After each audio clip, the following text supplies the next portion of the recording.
My parents. Let my sister's husband move into my room.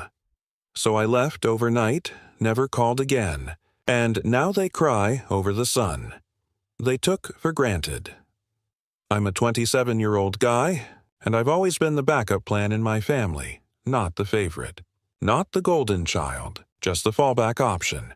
The one who gets called when something breaks, when someone needs a ride, or when they need help moving furniture at 10 p.m. on a Tuesday. Growing up, my older sister Kayla was the son. Loud, dramatic, always in some kind of mess, but somehow the mess never stuck to her.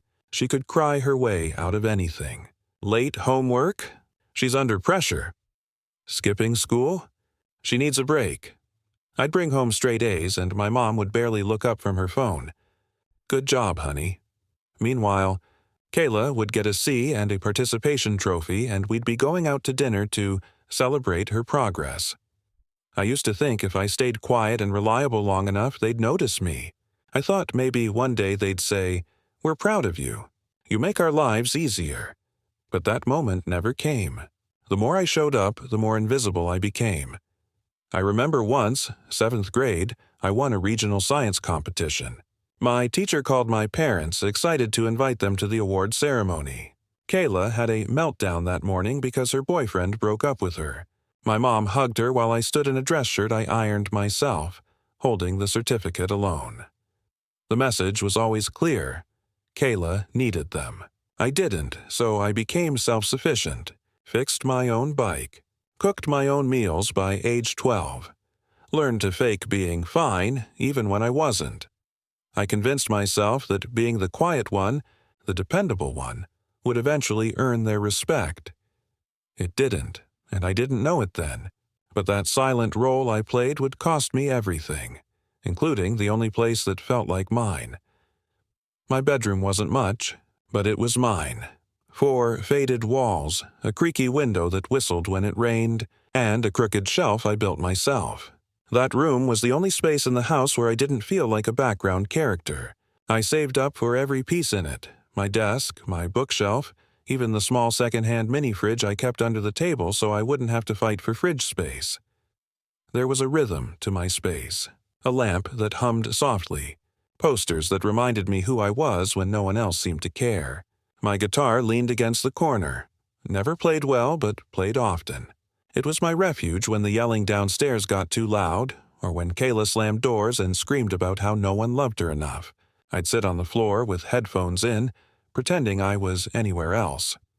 When I started working part-time at 16, the first thing I bought was blackout curtains. Not because I liked sleeping in, but because I didn't want to see the world that made me feel so small. That room kept me grounded. I studied in it, cried in it, planned escape routes in it. It was the one place in that house where I didn't feel disposable. I remember repainting it one summer, gray with navy trim. My dad told me not to bother, said, "You'll move out soon anyway." I was 17. I told him I just wanted it to feel like mine while I was still there. He didn't say anything back. I held on to that room like it was my last piece of dignity. Which is why what they did next didn't just hurt. It shattered something I didn't even realize I was still holding. Onto that Kayla got married at 25, to a guy named Derek. He was the kind of man who wore fake designer shoes and acted like he was better than everyone else. Because he once sold a few NFTs, my gut told me he was bad news the moment I met him. Arrogant, condescending. The kind of guy who called waiters boss and women sweetheart. Within a year, they were already struggling. Derek lost his 3rd startup job, and Kayla claimed the universe was against them. Then came the eviction notice. Apparently, they hadn't paid rent in 3 months. My parents, predictably, rushed to save them, and that's when it happened.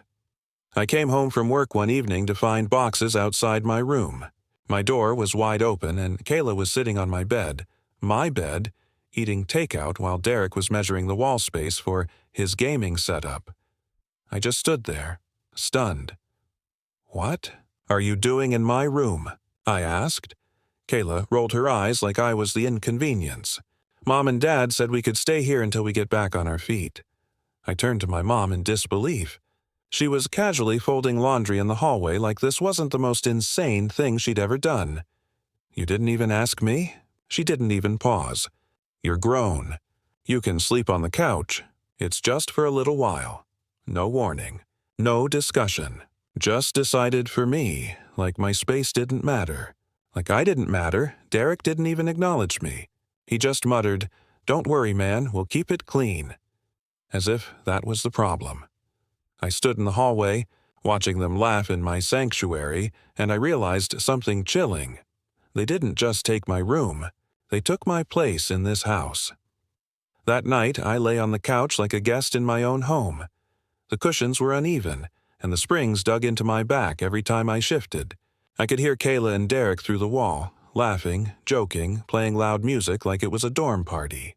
My posters had been torn down, my bookshelf emptied, my belongings carefully boxed and shoved into the garage like junk from a tenant who moved out without notice. The house had never felt warm, but now it felt hostile, like I'd been erased. I asked my dad, trying to keep my voice steady, "How long are they staying?" He shrugged without looking up from his tablet. "Till they get back on their feet." "They've never been on their feet," I said. "And now they're in my bed." Dad looked annoyed. "Stop being selfish. You don't even pay rent." That line hit like a slap. I'd paid for groceries, paid for internet, took care of the house when they were sick. But suddenly, because I didn't have a lease, I didn't matter. Later that night, I opened the fridge for a drink. Even that felt foreign. My water bottles shoved to the side to make room for Derek's protein shakes. I tried to pretend it was temporary, that I could survive a few nights on the couch. But every hour I lay awake staring at the cracked ceiling, I realized I wasn't resting. I was unraveling. That room was the only corner of this world where I had control, where I could breathe. And they gave it away like a spare key. Not one person asked if I was okay. And deep down, I knew, if I didn't matter to them now, I never truly did. The breaking point didn't come from some dramatic blowout. It came from a console. I had an old PS4 I kept boxed up in the garage, one of the few things I hadn't brought back into the house because there was no place left for it. I'd saved for that thing for months back in high school. Every shift at the gas station, every skipped lunch, every dollar went into it. It wasn't just a gaming system. It was a reminder that I could work for something and make it mine. So when I saw the empty box, flaps torn open, cords missing, controller gone, I already knew. Derek didn't even try to lie. "Oh yeah, I sold that. Got like $100 for it. Figured you weren't using it." "You what?" I asked, my voice low but trembling. He waved it off like it was nothing. "Dude, it was collecting dust. I needed the cash. We'll split the money or whatever." I just stood there, silent, staring. Kayla chimed in from the other room. "Why are you being so dramatic? You're always so territorial about stuff. It's just a console." I looked at my parents, hoping, begging, for them to say something. Anything. Mom sighed. "It's not ideal, but you weren't using it." He thought it was okay. Not ideal. That's what my entire life had become. Not ideal, not loved. Not respected, not asked. I didn't yell. I didn't slam any doors. I just walked out of the room and sat outside on the porch until my hands went numb. Something shifted that night. Not rage, not grief. Something colder. Something final. They didn't steal a console. They stole the last thread tying me to that house, and I knew I wasn't staying one more night under that roof. I didn't say goodbye. At 2:17 a.m., I quietly slipped out of the house like a thief. But really, I was reclaiming what little I had left of myself. I packed a single duffel bag, laptop, charger, toothbrush, a change of clothes, and one photo, me and my grandfather sitting on the porch the summer before he passed. He was the only one who ever looked me in the eye and said, "You matter, even if they don't say it." I left everything else behind. My clothes, books, guitars, all of it buried under the weight of someone else's chaos. My old bedroom now reeked of Derek's cheap cologne and greasy fast food. I didn't even glance at it on my way out. I didn't write a note. I didn't send a dramatic text. I just walked out, got into my car, and drove with no destination in mind. I ended up in a Walmart parking lot, engine off, watching streetlights flicker over scattered shopping carts. I reclined the seat, pulled my hoodie over my face, and let the quiet wrap around me like a blanket. I should have felt scared, alone, but I didn't. I felt free. No more walking on eggshells. No more being the afterthought in my own life. No more pretending to be okay with being stepped on so others could stand taller.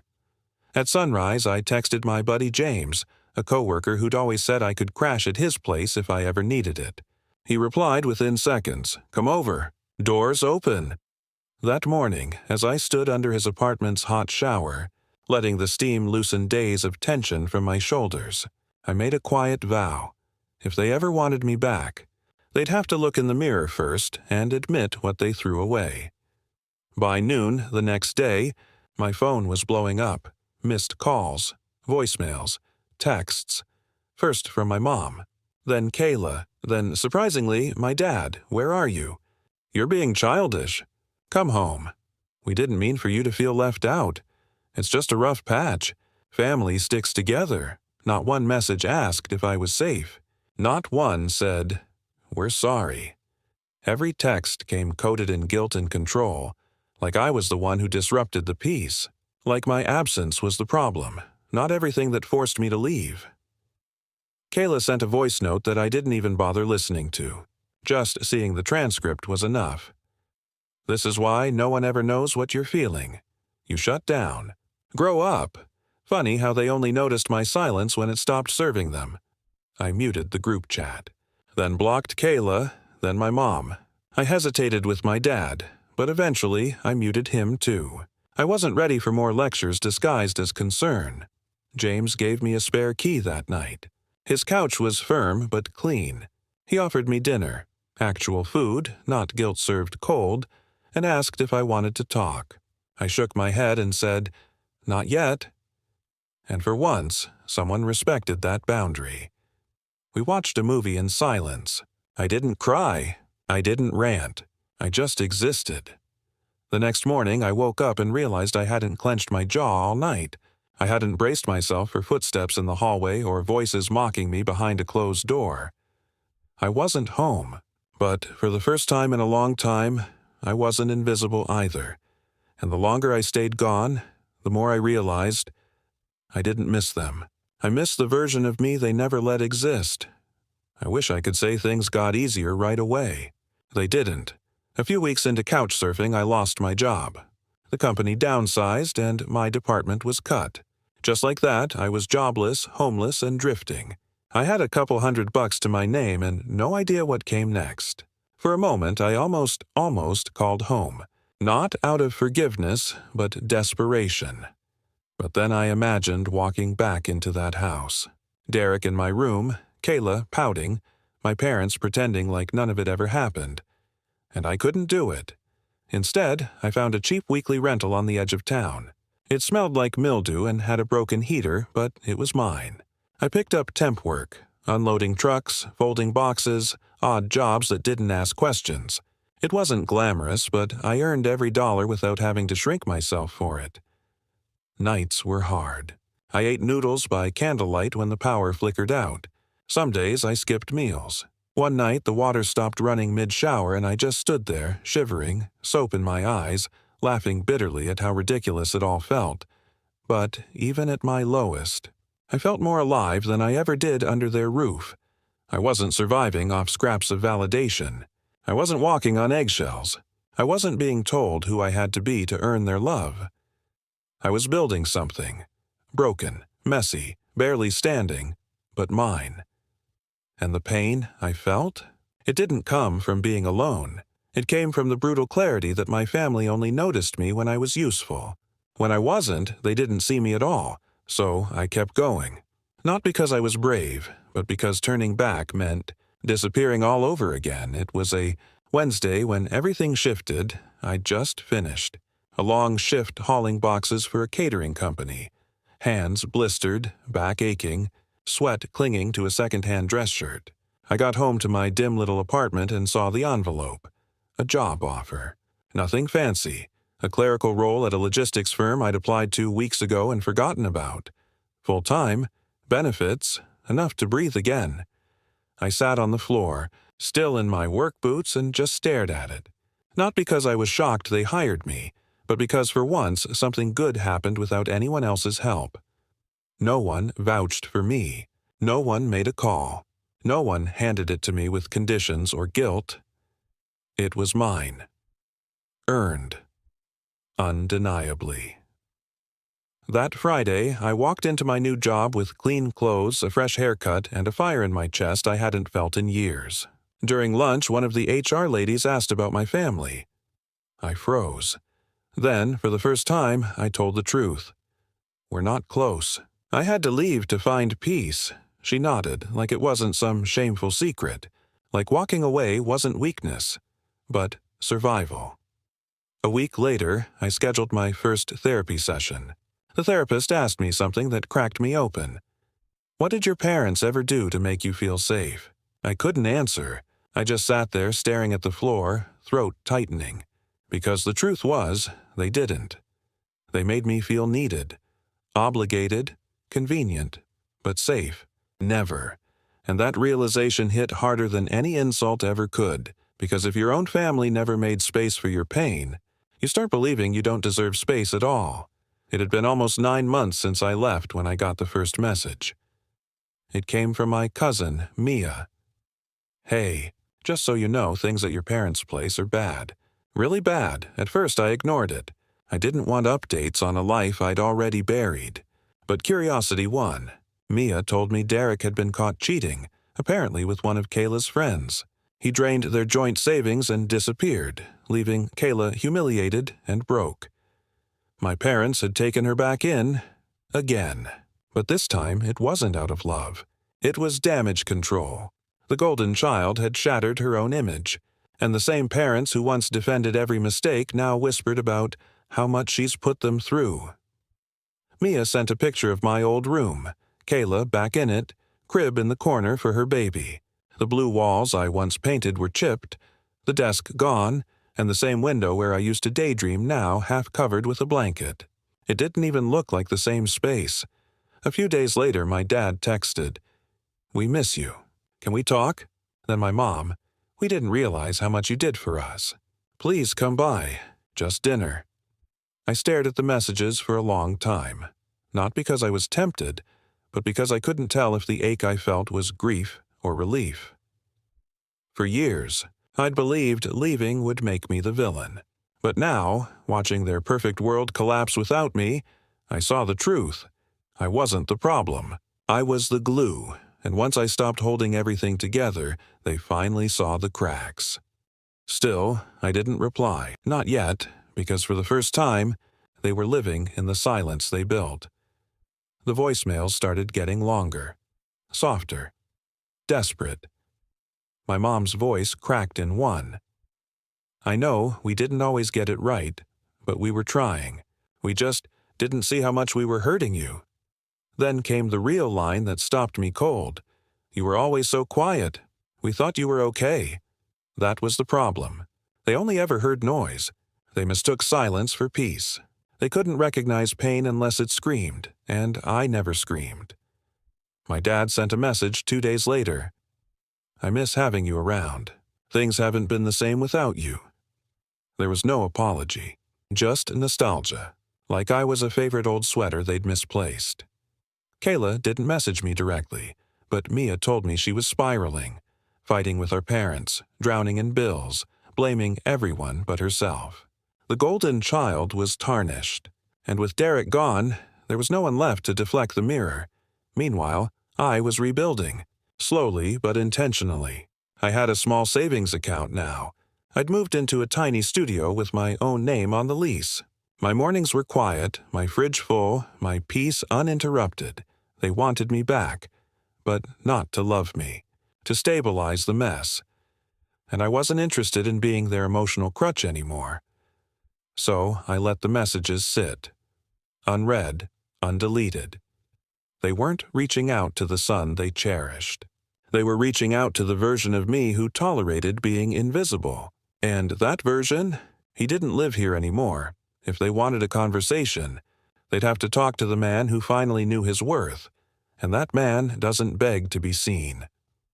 I stood on the balcony of my apartment, coffee in hand, watching the city wake up beneath a quiet sky. Cars hummed below, early joggers passed by, and the sun stretched its arms across the skyline like it was starting over too. That morning, I didn't check my phone, didn't scroll through missed calls, didn't reread old messages, I just breathed. There was a time I would have killed for one kind word from my mom, one proud glance from my dad, one apology from Kayla. I spent years breaking myself into smaller and smaller pieces, hoping that if I took up less space, they'd finally make room for me. But peace doesn't come from being less. It comes from choosing yourself, fully and unapologetically. I'm not rich. I'm not famous. I don't have it all figured out. But I'm free. I play my guitar again. Off-key, but loud. I fill my walls with art and books and music they never understood. I sleep without bracing for footsteps. I laugh without watching for side eyes. Last week I deleted the last voicemail, not out of anger. Out of clarity, they can miss me. They can cry. They can replay every choice that led to this silence. But I won't break it just to soothe their regret, because I begged to be seen. I begged to be heard. I begged to be loved, and they taught me that begging won't change a thing. But walking away might. So I did. I left as the forgotten son. But now I live as a man who no longer needs to be remembered by people who refuse to recognize him in the first place. And that is the loudest peace I've ever known.